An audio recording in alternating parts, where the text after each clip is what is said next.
Lunatic कहता है कि Modi did not call, and Trump कहता है थोड़े दिन पहले, Modi said sir please can I talk to you. Habib sahab, साथ ही मोदी जी को भी याद किया ट्रम्प ने और कहा कि वो मुझसे नाराज हैं क्योंकि मैंने टैरिफ्स इम्पोज किए थे, तो इस वजह से, वरना वो एक अच्छे इंसान है। इंडिया ने एक प्लान बनाया है MD50। मोदी साहब भी उसी तरह से हैं, गुजराती हैं, वो चुपचाप धंधा करना जानते हैं। ट्रम्प ने ये भी शिकवा किया कि देखो, मतलब नोबेल पीस प्राइज के लिए मुझे भी नामजद किया जा सकता था, मैंने 8 जंगें रुकवाई, लेकिन मुझे नेटो के ही एक एलाय ने नामजद भी नहीं किया। और उन्हें अभी तक इस चीज का शिकवा तो है। मेरा ख्याल है कि ये सबसे महंगा नोबेल प्राइज है। Modi is Modi, Modi doesn't listen to even super powers because we are becoming a super power. हम खुद सुपर पावर हैं, तो हम क्यों माने भाई किसी को।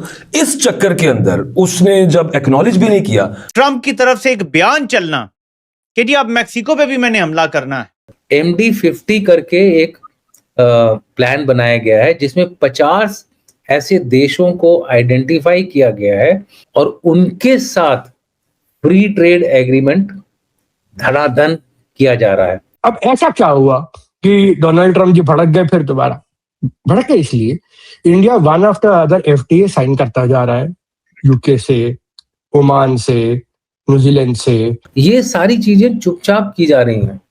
अमेरिका इसीलिए बिलबिला गया है। Donald Trump did not want anything less than acknowledgement. वो बल्कि इंडिया का हक चाहते नहीं ना।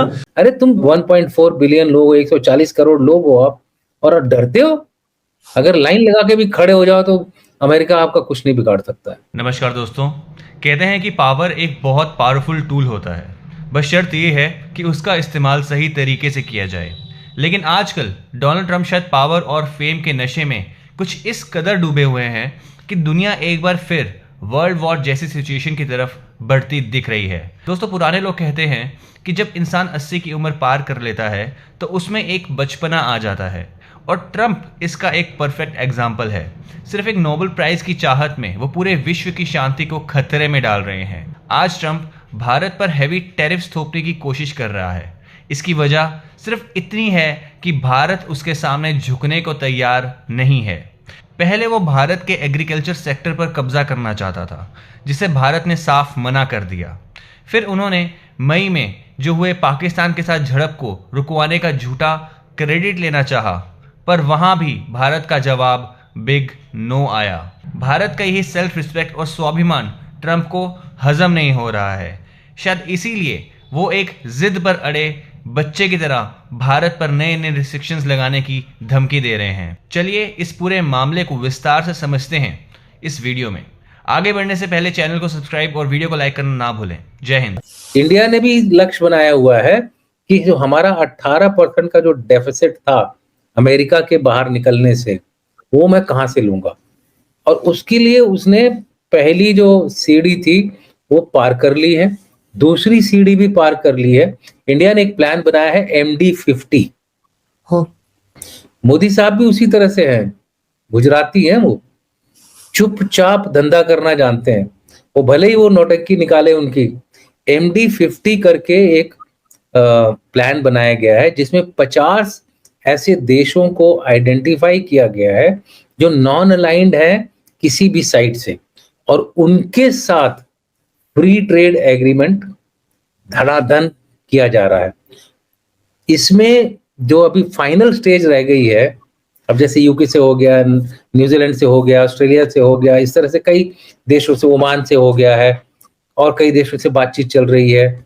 यूएई वगैरह में तो उनका हमारा UPI वैसे ही चलता है, ऐसा लगता है कि अब इंडिया में ही हो। अब आखिरी इसमें स्टेज है जो सबसे बड़ा मार्केट है US के बाद, वो है EU को आप खाली एक देश की तरह मत देखो। EU को अगर कंबाइन करके देखोगे, बोलते हैं कुछ 800 बिलियन का कुछ टारगेट है, एग्जैक्ट मुझे पता नहीं है। 27 जनवरी को इनको मीटिंग हो रही है। रिपब्लिक डे में EU के लीडर्स को बुलाया जा रहा है रिपब्लिक डे परेड देखने के लिए। ये सारी चीजें चुपचाप की जा रही हैं। अमेरिका इसीलिए बिलबिला गया है, इसीलिए ट्रम्प अब ये और इस तरह की स्टेटमेंट दे रहा है, sir may I meet you, sir may I come and meet you, इस तरह की कहानियां बोल रहा है जो कि हुई ही नहीं है। आप न्यूज़पेपर्स में भी पढ़ेंगी तो आप देखेंगे कि ऐसा कुछ नहीं हुआ है। वो मनगढ़ंत कहानियां बना रहा है। मैं किसी को डिफेंड नहीं कर रहा हूं, मैं सिर्फ ये बता रहा हूं ये एक डेस्परेट लीडर का इंडिया के खिलाफ अप्रोच इसलिए है क्योंकि एक ही देश खड़ा है बिना किसी क्या बोलते हैं हिले डुले, और वो है भारत। उसने अभी तक उसकी कोई भी शर्त नहीं मानी, एक भी शर्त नहीं मानी। उसने बोला भाई इन 3 चीजों में हम पीछे नहीं हटेंगे, तुम्हें जो करना कर लो। लेकिन वो तैयारी भी कर रहा है कि यार इसके बिना काम तो चलेगा नहीं, इसलिए वो यूएस के साथ डिसएंगेज नहीं हो रहा है, यूएस के साथ वो प्रतिस्पर्धा कर रहा है। कंपिटिटिव अरेंजमेंट है, ट्रांजैक्शनल है, ये दोगे हम ये देंगे, हम आपका रशिया का तेल नहीं ले रहे, हम आपसे तेल ले लेते हैं। तो हमने अमेरिका से तेल बढ़ा दिया है अपना।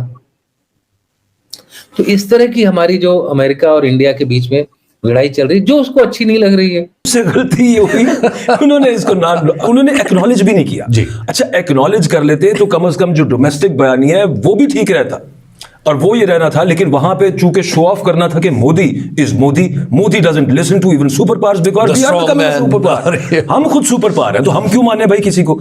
इस चक्कर के अंदर उसने जब एक्नॉलेज भी नहीं किया तो डोनाल्ड ट्रंप ने वो जो डोमेस्टिक नैरेटिव बनाया हुआ था ना उसमें भी ठा करके थोड़ा मारा कि ए लो। अब वो सारे वहां पे बैठे हुए कि एड्डा तू सुपर हीरो। लेकिन आप देखिए एक्नॉलेज नहीं किया तो उसको डिनाई भी नहीं किया, मतलब दे केप्ट मम। तो वो नहीं Donald Trump did not want anything less than acknowledgement. वो बल्कि इंडिया का खत चाहते हैं ना, वो इंडिया का खत चाहते हैं कि thank you very much mister Trump, आपने जंग रोकी।